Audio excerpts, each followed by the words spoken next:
The first thing when you think about joy, it's moving in unison with other people. At every celebration in every society, when they're celebrating, they're doing rhythmic dance. They're dancing around a fire, they're dancing in a synagogue hall, they're dancing at a party. Movement with others. One of my professors at Chicago was a guy named William McNeill. And McNeill experienced that joy while he was serving the army in World War II. He wrote, "Words are inadequate to describe the emotion aroused by the prolonged movement in unison that drilling involved. A sense of pervasive well-being is what I recall. More specifically, a strange sense of perverse enlargement, a sort of swelling out, becoming bigger than life, thanks to participation in a collective ritual."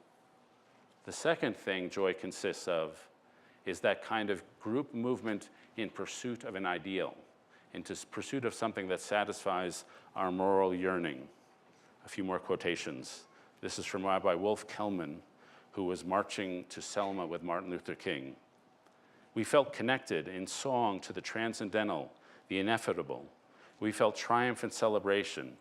We felt that things change for the good and nothing is congealed forever.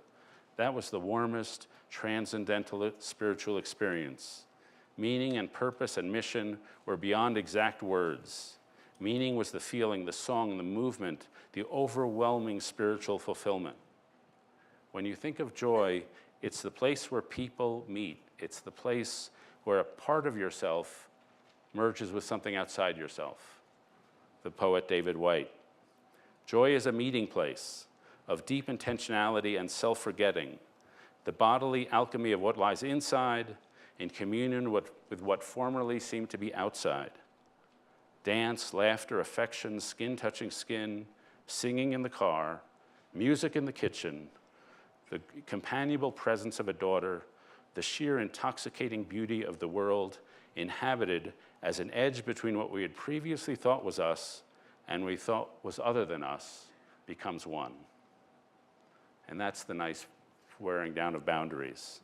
And this is what you think you see when you see people sort of at the peak of their second mountain. It's not that their desires have been satisfied, but they're all desire. It's not I want, it's just pure want. They found something that's truly meaningful to them and truly important to them, and the self has been left behind, and they just long to be more and more serving that thing. One of my heroes is St. Augustine, who lived 1,500 years ago. And he said, "Late have I loved you, a beauty so ancient and so new, late have I loved you. Lo, before you were within, but I was outside seeking you outside.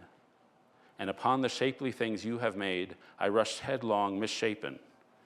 You were with me, but I was not with you. They held me back from far from you, those things which would have no being were they not in you.